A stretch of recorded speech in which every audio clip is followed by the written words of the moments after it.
ఈ సీలింగ్ భూములకు సంబంధించిన అంశాలు చాలా తరచుగా మాట్లాడుకుంటూ ఉంటాం. వీటికి సంబంధించి సీలింగ్ చట్టం ఏం చెప్తుంది? సీలింగ్ చట్టాలు ఒక కుటుంబానికి ఎంత భూమి కావాలి? మొత్తం భూమి కొన్ని కుటుంబాల చేతుల్లోనే కేంద్రీకృతమై ఉండకూడదు. అవి భారత రాజ్యాంగ లక్ష్యాలకి విరుద్ధం. దేశంలో ఉన్న సంపద అంతా అందరికీ సమానంగా దక్కాలి. ఈ వైపు నుంచి ఆలోచించినా లేదా వ్యవసాయ ఉత్పత్తులు పెరగాలన్నా భూమి అందరి చేతిలో ఉండటం అనేది ముఖ్యం. పెద్ద పెద్ద కమతాలు కాకుండా అందరి చేతిలో కనుక భూమి పెట్టగలిగితే వ్యవసాయం దిగుబడి పెరుగుతుంది.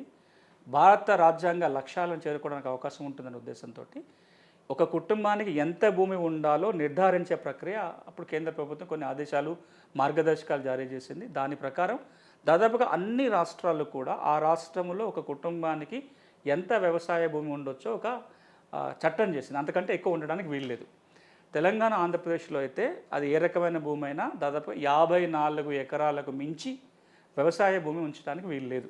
ఆ భూమి రకాన్ని బట్టి కొన్ని 7 ఎకరాలు ఉండొచ్చు, 10, 15 అట్లా పూర్తిగా డ్రై ల్యాండ్ అయి ఉంటే లాస్ట్ కేటగిరీ భూమి ఏదైతే ఉంటుందో అది అయితే 54 ఎకరాల వరకు ఉండొచ్చు. అంతకంటే భూమి ఎక్కువ ఉంటే ప్రభుత్వానికి సరెండర్ చేయాలి.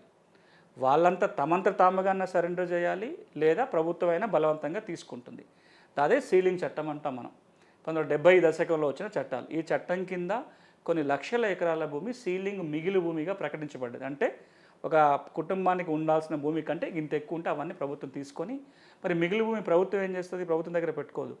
ఆ విధంగా వచ్చిన మిగిలి భూమిని పేద ప్రజలకు పంచారు. ఇప్పుడు దానికి సంబంధించి బోల్డ్ వివాదాలు నడుస్తున్నాయి. ఇంకా సీలింగ్ మిగిలి భూమి సరెండర్ చేసిన వ్యక్తి కుటుంబం చేతిలోనే ఉంది. పేరుకి పేపర్ మీద సరెండర్ చేశారు కానీ ఇంకా వాళ్ళ చేతిలోనే ఉంది.